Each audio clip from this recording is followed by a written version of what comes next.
ഇന്ത്യയിലെ ആദ്യത്തെ വന്യജീവി മേൽപ്പാലം ഇടനാഴി നിലവിൽ വന്ന നാഷണൽ ഹൈവേ ഏതാണ്? ഡൽഹി മുംബൈ എക്സ്പ്രസ് വേ ആണ് കേട്ടോ.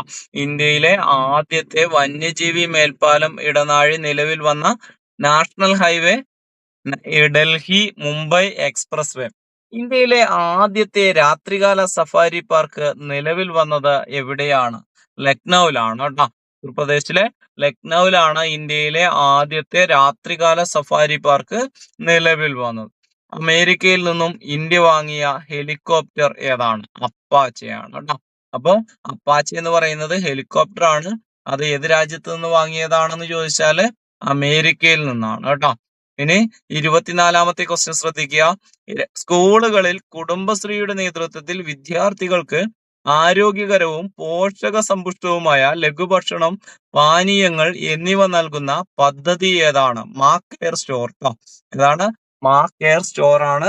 സ്കൂളുകളിൽ കുടുംബശ്രീയുടെ നേതൃത്വത്തിൽ വിദ്യാർത്ഥികൾക്ക് ആരോഗ്യകരവും പോഷക സമ്പുഷ്ടവുമായ ലഘുഭക്ഷണം, പാനീയങ്ങൾ എന്നിവ നൽകുന്ന പദ്ധതി മാ കെയർ പദ്ധതി ട്ടോ.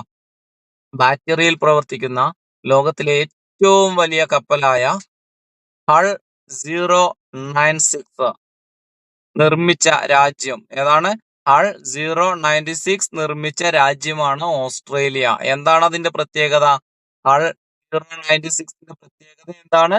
ബാറ്ററിയിൽ പ്രവർത്തിക്കുന്ന ലോകത്തിലെ ഏറ്റവും വലിയ കപ്പലാണ് ഹൾ 096. ആരാണ് നിർമ്മിച്ചതെന്ന് പറഞ്ഞത്? ഓസ്ട്രേലിയയാണ് കേട്ടോ.